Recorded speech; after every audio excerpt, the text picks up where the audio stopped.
ఏలియా వెళ్ళి బదరీ వృక్షం కింద కూర్చొని, ఇంక చాలు ప్రభువా, ఇంక చాలు, నన్ను చంపి, ఇక నేను చేయలేని సేవ, ఇంక నా వల్ల కాదు, నీ కొరకు నేను బ్రతకలేను. ఇంత సేవ చేసి, ఇంత పరిచర్య చేసి, ఒక ఆడ మనిషి చేతిలో చచ్చాను అన్న ఆ చెడ్డ పేరు చరిత్రలో ఉండే కంటే, నీ చేతుల్లో చచ్చిపోయాను అన్న పేరు బాగుంటుంది. మోషేని తీసుకున్నావుగా, అలానే కొండ మీదకి పిలిపించి ప్రాణం తీసుకున్నావుగా, ఇంక చాలు, నా ప్రాణం తీసుకో ప్రభువా, ఈ సవాలు నేను ఎదుర్కోలేను, నా వల్ల కాదు, నేను అడుగేయలేను, చేసిందేదో చేసా, అయ్యిందేదో అయ్యింది, ఏదో ఇంతవరకు లాక్కొచ్చాను, ఇంతవరకు ఏదో ఈడ్చుకొచ్చా, నన్ను తీసుకో ప్రభువా, నా వల్ల కాదు, నేను చేయలేను ప్రభువా అని రోజంతా ప్రయాణం చేసి ఒక చెట్టు కింద కూర్చొని నన్ను తీసుకో ప్రభువా అని అడిగితే, ప్రభు వచ్చేమన్నాడు, ఏంటి తీసుకునేది, నీ శక్తికి మించిన ప్రయాణం ఉందిలే, ఇదిగో ఈ భోజనం తిను. మాట్లాడా, భోజనం పెట్టాడా, 1-2 సార్లు భోజనం పెట్టి బలపరిచాడా, నన్ను తీసుకోయా అని చెప్పిన అతని చేతనే బలమైన కార్యాలు తర్వాత జరిగించి, ఒక్క మాట అడుగుతాను, అప్పుడే గనక ఏలియాని ప్రభువు తీసుకుంటే ఆ తర్వాత మరో నాయకుడు లేచేవాడా, తర్వాత ఇశ్రాయేలీలకు మరొక దీపం ఉండేదా, ఎలీషా అనే ఒక అద్భుతమైన ప్రవక్త తర్వాత కాలంలో ఉండేవాడా? నువ్వు అయిపోయింది అనుకుంటున్నావు, కాదు, ఇంకా ఉంది, నువ్వు చాలా చేయాలి, నీ ద్వారా నేను చాలా చేయించాలి, బలమైన పని నీ ద్వారా జరుగుద్ది, నీ శక్తికి మించిన పరిచర్య నా శక్తినిచ్చి నీ ద్వారా జరిగిస్తాను,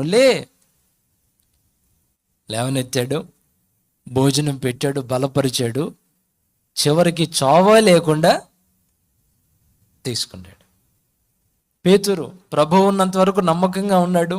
ప్రభు లోకాన్ని విడిచి వెళ్ళిన తర్వాత వల భుజాన వేసుకొని, నా వల్ల కాదు బాబోయ్ అంటూ మళ్ళా చేపలు పట్టుకోవడానికి వెళ్ళాడు. వదిలిపెట్టాడా?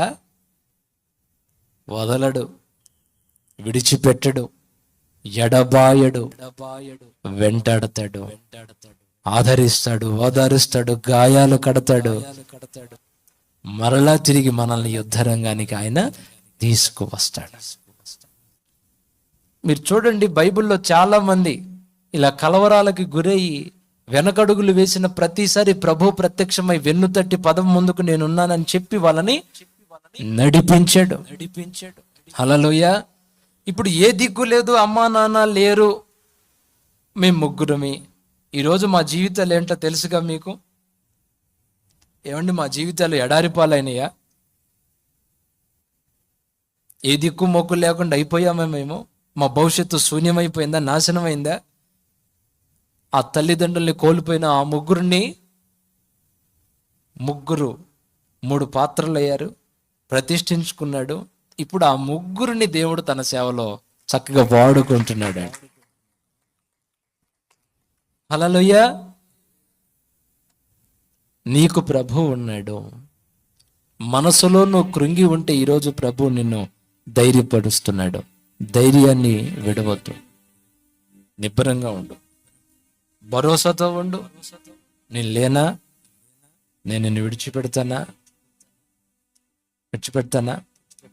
నిన్ను విడవను, ఎడబాయను. నిబ్బరంగా ఉండు. పద, ముందుకు పద, నువ్వు ఆగకూడదు.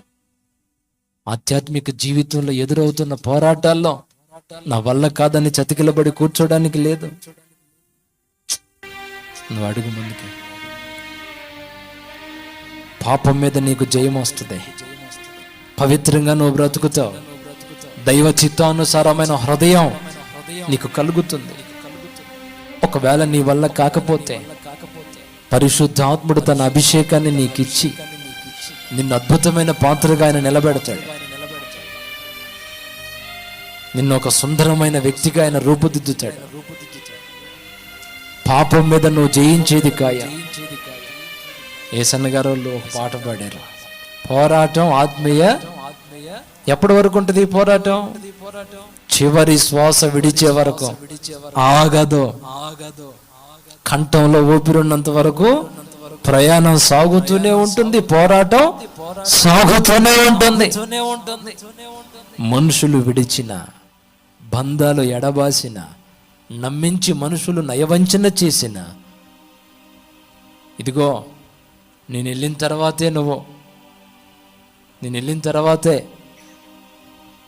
నేను ఈ లోకాన్ని విడిచిన తర్వాతే నువ్వు అన్న వ్యక్తులు ముందే లోకాన్ని విడిచి వెళ్ళిపోవచ్చు. కానీ విడువని ఎడబాయని దేవుడు నీకున్నాడు. హల్లెలూయా. ధైర్యం తెచ్చుకోండి, మీరున్న స్థలాల్లో నుండి లేవండి, పాపాల మీద మరలా పోరాటం ప్రకటించండి. దేవుడు మీకు చెప్పిన వాగ్దాన భూమిలో చేరడానికి అడుగు ముందుకు వేయండి. ఖచ్చితంగా మీరు స్వాస్థ్యం పొందుతారు, అంతే. హల్లెలూయా. జరిగిద్ది అంతే. నువ్వు చేరతావు. నువ్వు చేరటమే కాదు, నిన్ను ఆనుకొని ఉన్న అనేకుల్ని గమ్యం చేరుస్తావు, అంతే. మరి ప్రభు చెప్పినట్టు యెహోషువ గమ్యం చేరాడా లేదా? చేరాడా? మరి నువ్వు చేరవా? అదే డౌట్గా ఉందంటావా? ఈరోజు డౌట్ తీసేయి. మీ కుటుంబాన్ని గమ్యం చేర్చడా?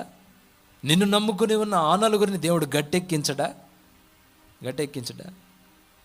ప్రభు ఉన్నాడు. ఇదిగో ఈరోజు భరోసా ఇస్తున్నాడు, మిమ్మల్ని అనాథలుగా వదిలిపెట్టలేదు. ఒక కంట మిమ్మల్ని కనిపెడతానే ఉన్నాను. బిడలరా, ధైర్యంగా ఉండండి, కలవరానికి గురవ్వమాకండి. నేను మోయాల్సిన భారాన్ని మీరు మోయమాకండి.